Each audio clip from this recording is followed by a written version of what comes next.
आपको दिखाते हैं इस वक्त की बड़ी खबर से जुड़े 10 बड़े अपडेट्स। जम्मू कश्मीर के पहलगाम में हुए आतंकी हमले के बाद भारत ने पाकिस्तान के खिलाफ कड़ा एक्शन लिया है।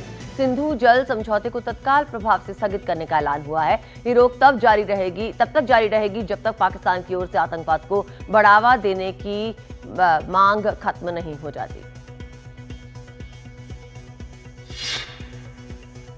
सिंधु जल समझौता दोनों देशों के बीच 1960 से ही चला आ रहा है। माना जा रहा है कि इस निर्णय से पाकिस्तान को बड़ा झटका लगेगा और वहां जल संकट की स्थिति पैदा हो सकती है। 1960 में हुए सिंधु नदी समझौते में सिंधु, झेलम, चिनाब, सतलुज, ब्यास, रावी नदी के पानी का बंटवारा हुआ था, जिसके तहत पूर्वी नदियों रावी, ब्यास, सतलुज के पानी का हक भारत को मिला, जबकि पश्चिमी नदियों सिंधु, झेलम, चिनाब के पानी का हक पाकिस्तान को मिला।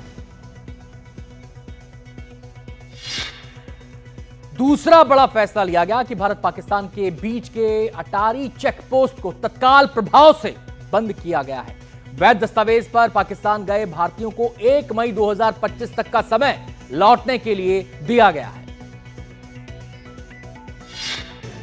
तीसरे फैसले के तहत पाकिस्तान के नागरिकों को भारत में सार्क वीजा स्कीम के तहत आने की इजाजत नहीं मिलेगी। अब तक जो भी वीजा पाकिस्तानियों को जारी किए गए हैं उन्हें रद्द किया जाएगा। कोई भी पाकिस्तानी जो भारत में मौजूद है उन्हें 48 घंटे के अंदर देश छोड़ना होगा।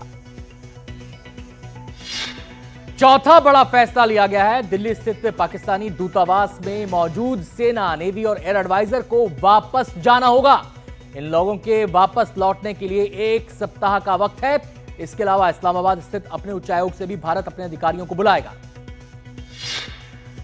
और आखिरी फैसले के तहत नई दिल्ली स्थित पाकिस्तानी दूतावास में स्टाफ की संख्या को अब कम किया जाएगा। अब तक 55 स्टाफ रहता था, जिसे घटाकर 30 किया जाएगा। इसके अलावा पाकिस्तान से भी अपने प्रतिनिधियों को भारत वापस बुलाएगा और ये संख्या 30 ही रहेगी।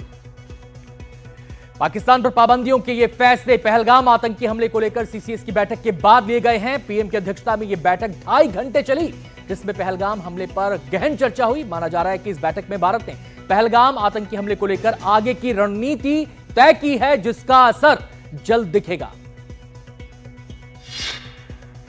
पहलगाम आतंकी हमले के बाद सरकार ने आज सर्वदलीय बैठक बुलाई है, जिसकी अध्यक्षता रक्षा मंत्री राजनाथ सिंह करेंगे, जबकि गृह मंत्री अमित शाह और विदेश मंत्री एस जयशंकर राजनीतिक दलों को जानकारी देंगे। बता दें, पहलगाम आतंकी हमले में 26 सैलानियों ने अपनी जान गंवाई, जिसमें 25 देश के अलग अलग राज्यों के थे और 1 नेपाल का था।